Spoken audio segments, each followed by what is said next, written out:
Hello, students of history.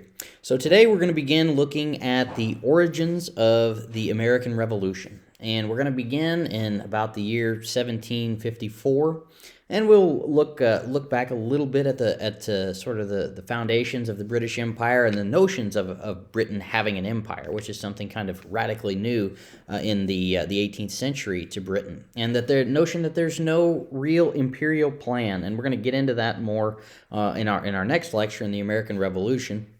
But we're going to look at the transformative events that took place from 1754 to 1763 during the 7 Years' War, and ultimately the impacts of Britain gaining this massive new French territory that was Canada, as well as dealing with the problems of a hostile resistance in the frontier with the Native American populations, or many of them, and tribal groups, and how Britain sought to deal with that, and how notions of liberty, this so important notion of English liberty, came to play a very prominent role in shaping the affairs of North America, and specifically the 13 colonies that made up British North America.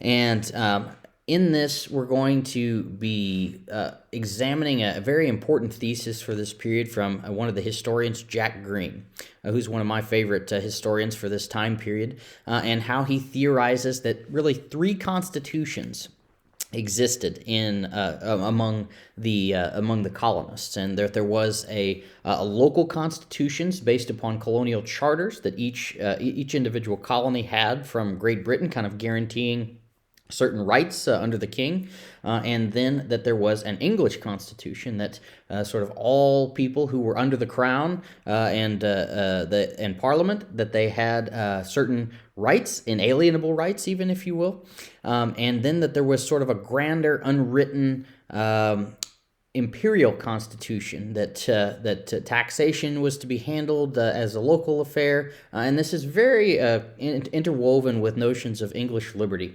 But Green is going to argue that ultimately there are three constitutions that existed in the colonial world, and that they were more implicit than explicit, but that they played a foundational role in shaping how the American Revolution ultimately developed. So we will conclude with some of the great acts that are cited by the Sons of Liberty and the founding fathers as being fundamental in their struggle for liberty against the crown, and this notion of no taxation without representation. And we're not going to get into the nitty gritty of the American Revolution today, but we will set it up, and next time we will be looking at that. So I look forward to going through this with the slides with you. All right, so today, as I said, we're going to be looking at the origins of the American Revolution.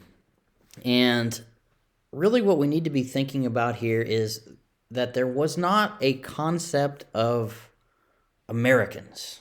There was not a concept of a grander unity among the 13 colonies. As a matter of fact, that there was as much that separated these groups of people as united them through most of the colonial periods. And whether that be religion, whether that be economics, or whether that just be simply geography, there are great differences among each of these tiny 13 colonies.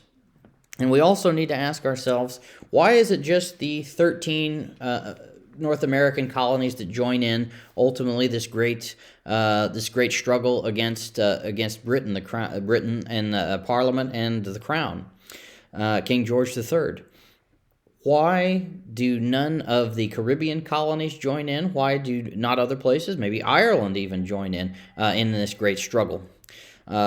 Why is it just this 13? Because there is not a notion of America yet. The United States is not with us in 1754 when Benjamin Franklin presents his Albany Plan, and there was a call for unity among the colonies, which was ultimately rejected among the Albany Plan, among the delegates who gathered together in the Albany Congress in northern New York to try to create some kind of a colonial legislature that would mirror in a way that of the Parliament in London. And because of this rejection, Benjamin Franklin suggests after the events of the American Revolution that if this plan had been adopted and moreover accepted by Great Britain, that this may have actually prevented war altogether. But nevertheless, it did not, and I would just continue to stress to you that there is as much disunity as there is unity among Americans, North American British subjects at this time, and that there is a great fear of Native American attack as well as attack from the French, that they felt that their borders were not protected and that they were very concerned about this, about the frontier as well as French Canada, the eternal enemy of Britain. Because, I mean, these are at this point still English subjects and they are good English-thinking people. So, therefore, the old enemy, the ancient enemy of England is France. For 1,000 years, these two nations have fought each other. One is Protestant now, one is Catholic. And these two groups are incredibly culturally at each other's throats always. I mean, or maybe not always, but a lot of the time in European history, that there is tension between the powers of France and England.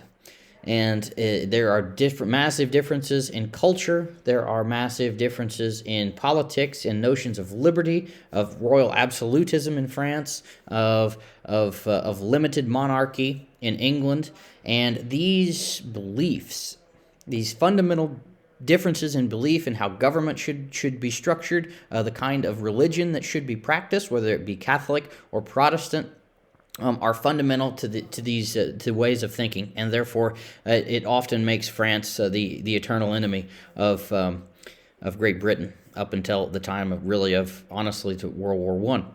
So let us begin by discussing here sort of the structure of Britain's empire, because Britain had, whether it wanted to or not, acquired an imperial governance over the Atlantic world and many of its colonies. So Britain, as we talked about in our last lecture, often gave particular land grants to a proprietor, an individual, such as William Penn, who founded Pennsylvania, or a group of proprietors. But eventually, in every case, almost every case, these failed. And therefore, the crown was forced to intervene. And charters were issued. They may have actually been an original charter, but each time in each colony, the crown is going to be forced to intervene. And this charter is going to be the basis of what the colonies cite as their liberties, that they are recognized by the kings of England as fundamental, as having fundamental rights based upon their English subjecthood, going all the way back to Magna Carta, so that they have basic rights, and one of these rights is to have a voice in government. That the king is not arbitrary. The king cannot tax you without your consent, and you're going to have other basic rights as well. But this is going to be what is established as sort of the just foundational principles here of government. That they have a charter. And within this charter, it grants each colony in its own way the right to have a legislature, a local legislature. Now, how England sees this and how most people would probably see this is different than how some more radical thinkers will come to argue. But nevertheless, the charter here is what is key. And the transformation of the colonies from one of a proprietor controlling to a crown official, such as a governor. So the Parliament and the king, and that's when I say the crown, that's what I mean, is the British crown, the British monarchy. Parliament and the crown are controlling, or at least having a direct role through a governor in the administration of each individual colony. And it has to be managed on the basis of empire here, keeping that in mind, that raw materials are going to be produced, they're going to be sent to Great Britain, they're going to be transformed into various things, whatever it be, clothes, ships, furniture, whatever it might be, and then it's sent back out here. That is the whole purpose of these colonies, is to produce raw materials to help Great Britain compete on a global level in economics. So here let us turn to sort of the local institutions here of government. And these will, to some degree, mirror royal governance or high-level governance in Great Britain itself. So you have at the top of this scheme the governor, the royal representative who is sent over by the crown, an appointed nominee of the king to control the affairs in an executive sense of each colony. So this is the king kind of imposing a royal official on a colony for its administration. The governor is unpaid. The governor is not given troops. The governor is given very little means to work with, and so therefore the governors will have to ask for taxes from, surprise, surprise, local subjects. So the governor has the right to a council that he can appoint people to help him administrate the particular colony. And then you have the local assembly, or often is referred to as the Burgesses of the colony. So these are the three layers of power here. Now, the governor and the council are theoretically going to work together, but the local assembly is really where power is, because the governor has no ability to tax. Because remember, the British king in England cannot tax without asking for taxes. Right? Always keeping this in mind. The people must consent, vote taxes from Parliament to the king. So these colonies each sees themselves in a similar relationship here. So the governor is the highest level position, and he does have veto power. But there's a major difference here in authority versus power. So he may have the authority to do these things. He may have the authority to veto anything he wants to veto. He may have the authority to order troops into places. He may have the authority to ask for tax or to do things, but he may not have the power to do that because he is one man and he does not have a salary and he does not have a royal indemnity paid to him in order to have garrisons of large numbers of troops in order to enforce royal policies. So he has to work very closely hand in hand and respectfully with local assemblies. Now, the governor's council, as I said here, was put into place to sort of try to counter the local assembly and to give the governor, counsel when he's trying to administrate his colony. Now, the governor gets to pick it, but he picks it from among the colonial elite. So these are going to be the rich and powerful people in the colony, and it's a great honor to get to serve on the governor's council. And through this council, it can manipulate some affairs, but there is still the local assembly. Now, these are elected from people who have a certain amount of land. This is not universal suffrage or anything near it, but they can propose legislation, but this is proposed to the governor. If the governor agrees, then it is adopted. They don't have absolute power, but they can, as long as something is not in contradiction to parliamentary laws, which are supreme. I would note that if a law is passed by Parliament, that the colony must abide by it. So this gets into the question of local constitution, English constitution, and the notion of a imperial constitution. Because if Parliament is passing laws and there are not representatives from the colonies who are among those elected to Parliament, then we're getting into questions of fundamental notions of English liberty and how this all works. But this was fine. It was accepted. It was not problematic until after the conclusion of the 7 Years' War, until you start to see direct taxation. We have had since the 1600s here in our examination of American history, for instance, the Navigation Acts, which have been an indirect tax against the colonies, and there has been some complaining by smugglers and various other people, but largely it's been accepted. But here we see a local assembly who has coalesced around their notions of English liberty, that they cannot be taxed as citizens of, or as subjects of the British Crown without their consent. This is very important. And the Colonial Assembly comes to be the primary means of power in the colonies because of taxation. The governor does not have the funds to do things, so therefore it all comes back down to that thing in human history that is so important, money. So the governor cannot raise funds to enforce royal policies without the acceptance of the local assembly. So they must vote a tax to the governor. And so they very much see their role as being one very similar to Parliament on a smaller scale. And as I noted, this is changing. There's a shifting in power that as time goes on, we see the growing power of the local assembly over that of the governor.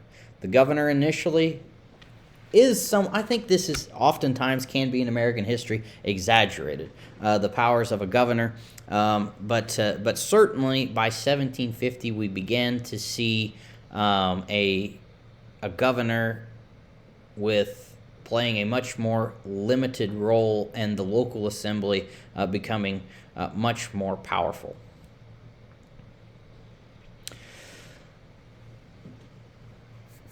And this relationship between the governor, the administrative authorities, versus the local assembly is really, I think, one of a root of the American Revolution here, a long-term cause, if you will. The theory, of course, for how governance works is that the governor and the council will propose or will administrate the colony, and that they will have help from the local assembly. But in reality, by 1750, we're beginning to see the local assemblies in each of the colonies really is what is driving affairs here.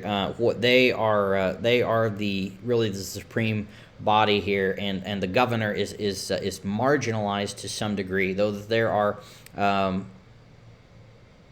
are questions of when this happens and where this happens. It doesn't all happen at the same time. It's different in local places, but we see certainly by 1750 this transformation of power structure in the American colonies. So, as I said, the problems of the governor and the reasons for this transformation in the shift of power here is on account of Britain pays a governor almost nothing, or nothing in some cases, and that they do not receive much support from Parliament, from the King, from England, as well as keeping in mind that the Governor's Council is selected from among the local people in each colony. So they, along with the Assembly, do not want to see sort of this person who is imposed upon them from the king dictating affairs, right? They want to play a part in this. So the council oftentimes does not support the governor in the ways that it had been envisaged by the creators of the system in England. So we see this transformation. That is what is so important here, that the local assemblies, because they have the power to tax, become supreme. So Britain is concerned here. It begins to get concerned to some degree with how affairs are shaking out in North America. And they began to understand that they have an empire by the mid-18th century. But nevertheless, because Britain is far away and the colonies are have been functioning independently for some time, that Britain gets bogged down in European affairs, that there are an enormous number of wars between Britain and Spain, Britain and France, Britain and the Dutch, and their affairs in England often create what is called statutory or salutary neglect. And it's just simply that Britain is occupied elsewhere, and so therefore they are not concerning themselves with the administration or governance of their North American colonies.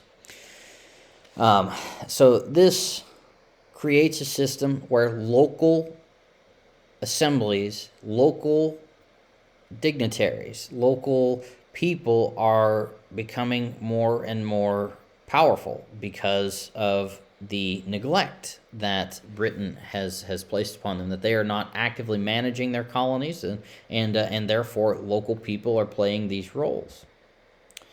And here you can just see the numerous wars, or some of the numerous wars that were fought during this time, as well as the transformation of the monarchy, that we would also see the Glorious Revolution, which was fought in 1688, where King William and Queen Mary come to preeminence over the House of Stuarts. So an entire ruling line of kings under James II is thrown out of power, and a new ruling elite comes in. And of course, that's not over. There's going to be wars between the House of Stuart and those who the Parliament invites to come and rule in, William of Orange and James's daughter Mary.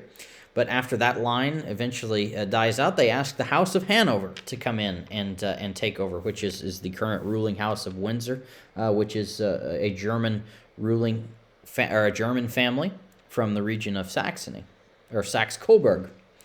And they then have to fight more wars against the Stuarts, and you've probably heard of Bonnie Prince Charlie. And ultimately, this is not settled until the 1740s. So this is in 1742. There is the final victory and the defeat of Bonnie Prince Charlie, the last of the Stuarts, Prince Charles Edward, at the Battle of Culloden Moor in Scotland, and the resistance is finally destroyed for the House of Stuart. But nevertheless, but you can see the late date in this, and you can see the massive preoccupation here with the problems of Britain and not focusing on their imperial governance and administration when you have literally to fight for your dynasty's survival. But nevertheless, we see here this is what becomes really problematic. So we talked about the importance of mercantilism in our last lecture, and how British economics were run on the basis that you had to keep as much goods and trade within your own system, that you always had to you always had to export more than you imported. So because there's a finite amount of bullion in the world. So really the key here is to keep foreign people out of your imperial system. And you have to control the flow of trade, and by doing this, you will become wealthy and enrich yourself. So this is always what is the economic philosophy that undergirds all of British imperial thinking. So this is sort of the academic theory behind it. Today we would believe in capitalism, that as long as we have free markets and free trade, that we're going to be fine, that the system is going to continue to perpetuate. We will see history will decide on our wisdom in this, but certainly for 500 years, this is the accepted mercantilism is what is accepted as the chief and dominant economic philosophy of Europe. And one of these chief factors, as I have noted, is the Navigation Acts. And the Navigation Acts is that all raw materials all materials have to be shipped on British vessels, and then they are sent to Great Britain, where they are manufactured, and then they are sent back out to wherever these items are being exported. So they would then be shipped back to the colonies, or they would be traded to other goods for other nations in favorable trade deals, or at least that's the theory. But this was a system. The Navigation Acts were originated in the 1650s, and they will continue all the way down until the time of the American Revolution. And these, again, were accepted, as I noted earlier. These are indirect taxation, because you have to pay customs duties every time something is imported and exported. So this is how Britain will make its money on shipping. That the tax revenues are generated from the importation of raw goods and the exportation and re-importation of finished goods. And this is an indirect tax. You don't actually see this. You just pay the customs duties, and it's not as if it is levied directly upon each colony. So we could talk about the implementation of the Navigation Acts here, but for the sake of brevity, I'm not going to do that.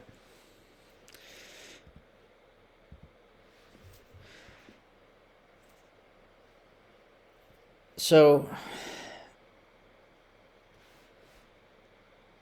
we need to turn our mind to 1750, and we need to keep in mind here the powers and the roles of the local assembly in the minds of colonists, because they see their local assemblies as having run their affairs, that they are their own little parliaments, and the governor is there to represent the king, and in a way that they are playing the role of the parliament in Westminster in London, within each local affairs.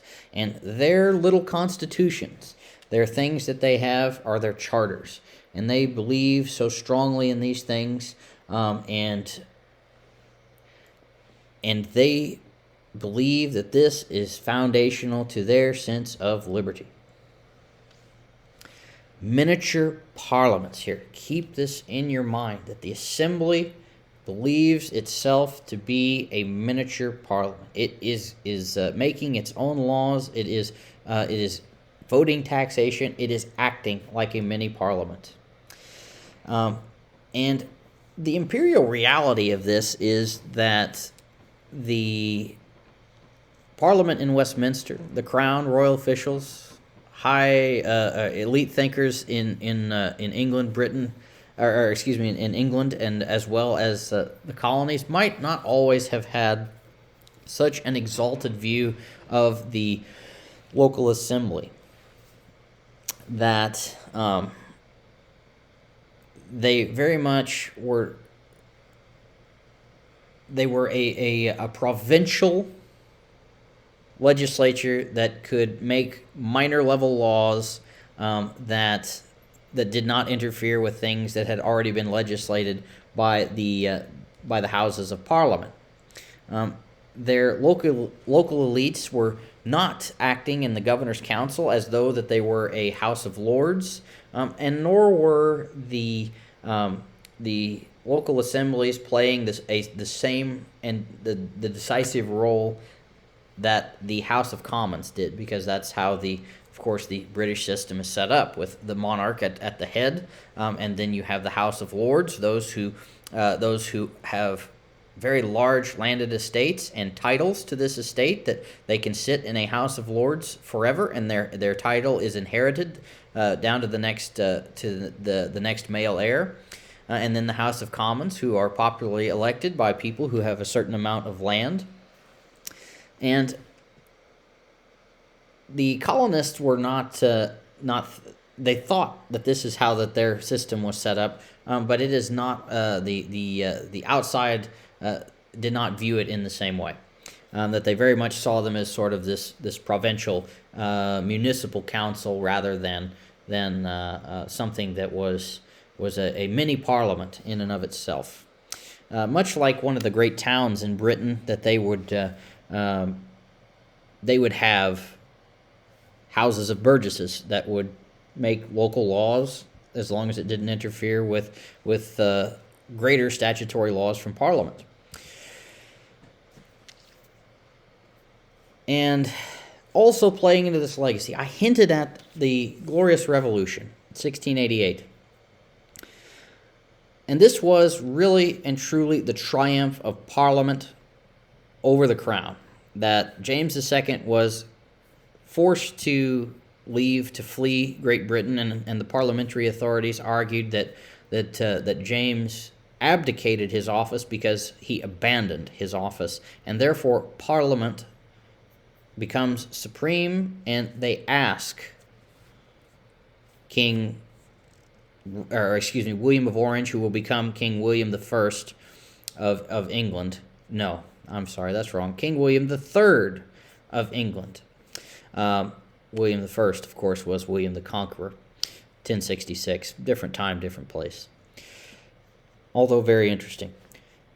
But William III is invited, William of Orange, who is married to James II's daughter, Mary, and they were both invited to come and be co-monarchs. But Parliament is the one who does the inviting, and it sets the terms in the Declaration of Right. And this, of course, declares that there are certain privileges and certain rights that English subjects have under the crown. The king is not arbitrary, as the House of Stuart was trying to do. There was a civil war fought against Charles I. He lost his head in this fighting. Parliament takes over. They invite Charles II, his son, to come back and rule. House of Stuart.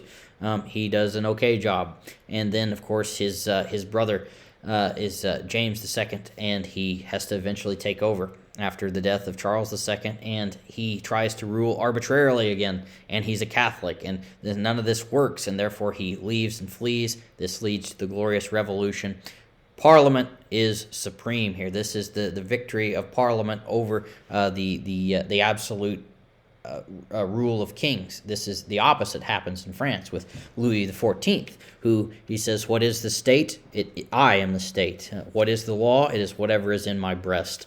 It's not like that in England. There's notions of liberty here, notions that you have to consent for taxation, notions that you have to be able to, or that you must be allowed by the laws of nature, inalienable rights, that you can participate in government.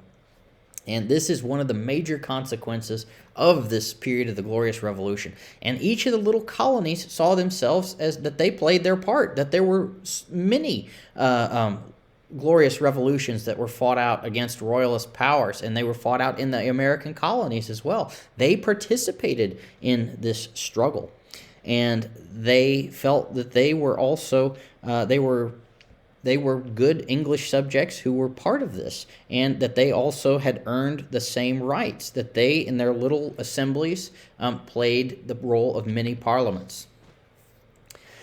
And Britain was okay to allow this to happen until things got settled. So the House of Hanover is going to take over in 1742, as I said, and that's going to enter into a piece it's going to take over in 1714, but they will finally eliminate the House of Stuart in 1742 under Bonnie Prince Charlie at the Battle of Culloden Moor. But Britain then is going to be able to turn its attentions, because it is their dynastic struggles are over, their constitutional struggles are largely over, and they're going to be able to turn their attention then to the management of their empire, which is growing. It's massive. economy is thriving. Industrialization is nearly upon them. And we will see, because Britain is the first industrial nation, we will see a growing power of Great Britain with this. But nevertheless, Britain is going to come to focus on empire, and that will begin with the 7 Years' War. That there's going to be a transformation of imperial context after the conclusion of the 7 Years' War, because Britain is going to find itself saddled with an enormous enormous amount of land and colonies, and it's also going to find itself saddled with an enormous war debt that it has acquired from the protection and advancement of their imperial ambitions. So I'm not going to actually talk about any of the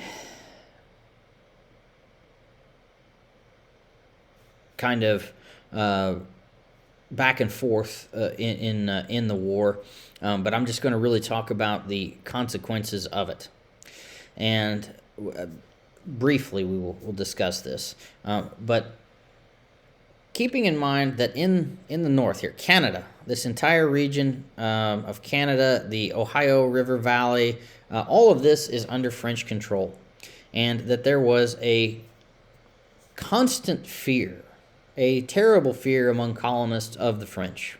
Again, going back to their eternal hatred of the English, and there were skirmishes that were fought back between the English and the French colonists, much like Britain and France will fight back and forth against each other. And there was also a terrible fear of the frontier, that they would have that Indians would descend upon the colonies, and that they were outnumbered, and that they were always in terror of attack from both the French as well as the Indians. But at the conclusion of this war, of course, the Treaty of Paris, you're going to see Britain, the French are going to cede the entirety of Canada, as well as the Ohio and Mississippi River valleys. Everything east of the Mississippi River Valley is going to be given over to Great Britain. So this is a massive territorial gain, as well as an economic boon for Great Britain. And again, here I would just stress to you, even after the conclusion of the 7 Years' War, which was fought from 1754 to 1756 to 1763, that we have the problem of the frontier. Even with this, because many of the native tribes, and one of these was under Pontiac, the great chief, and he stirs up a rebellion because they did not want English colonists advancing, any colonists advancing beyond the Appalachian Mountains, and therefore they had to fight a war to stop this. And the British, of course, and this is where George Washington actually becomes famous during this struggle in the 7 Years' War, the rebellion, as he goes out to Fort Duquesne, and there are massive losses of life, and almost all of the officers are killed. Washington has 2 horses that are shot out from under him, as well as his coat was shot through 4 times. Found 4 bullet holes in his coat. Eventually, they were able to take after much struggle, take Fort Duquesne and all of the territory, as well as Fort Louisbourg in the north. But Great Britain, in response to these struggles, they issue a proclamation that no settlement would be allowed west of the Appalachian Mountains from their settlers, because it was just so costly to garrison that many troops. It was just a huge amount of land. I mean, thousands of miles that would have to be protected, and forts built, and there was just it was too costly to consider. So here you can see the proclamation line of 1763. So this halted any westward expansion, which is good from an administrative point of view, but perhaps bad from a colonial point of view, because there are growing populations in each of these colonies, and they are hungry for land, and land is cheap when you can move west, because of course you don't have to buy it. You can just take it from, well, the Indian tribes there, who has been their ancestral lands for a very, very long time. But nevertheless, it was viewed that they were not using the land properly, so therefore it could just be seized, since it was officially the property in a European sense of the European powers. So here's just one of the impacts of, or the major impacts of the war is that Britain acquired a massive amount of territory that they had and from this fighting they had a huge war debt, and that they were forced then to garrison a large amount of troops on each frontier. So ultimately, these three big factors caused them to need to find new taxes. Now, always I think this is just a perpetual American thing, that they view that they're always overtaxed. It doesn't matter what we always say, that we are overtaxed. So just a comparison here in 1750 of the amount of taxes paid per English subject in Great Britain versus one in colonial America. So on average here, an English taxpayer in Great Britain is paying 520 shillings a year in taxes. 20 shillings is a pound, or equal to 1 pound. And then in colonial America, of course, the highest tax rates here are going to be around 40 to 50 shillings. So let's just not say that the colonial subjects were overtaxed in the sense that they were paying vastly less than those who actually lived in Britain. So along with taxing the colonists when they will impose things like the Stamp Act or various other things, Britain is also raising taxes, or the Crown is also raising taxes. Parliament is also raising taxes on those who live within Great Britain. So just one example of this is a tax on cider. So apple cider is something that was a very popular drink in Britain, because Somerset, the region in the west of Britain, is famous for the production of cider. And they increased taxation by more than 100% on tax on cider. And of course, there are riots that take place in 1763-64 in Great Britain over the tax increase on cider. So it went from 4 shillings for the hogshead, which is a measure of cider, to 10 shillings.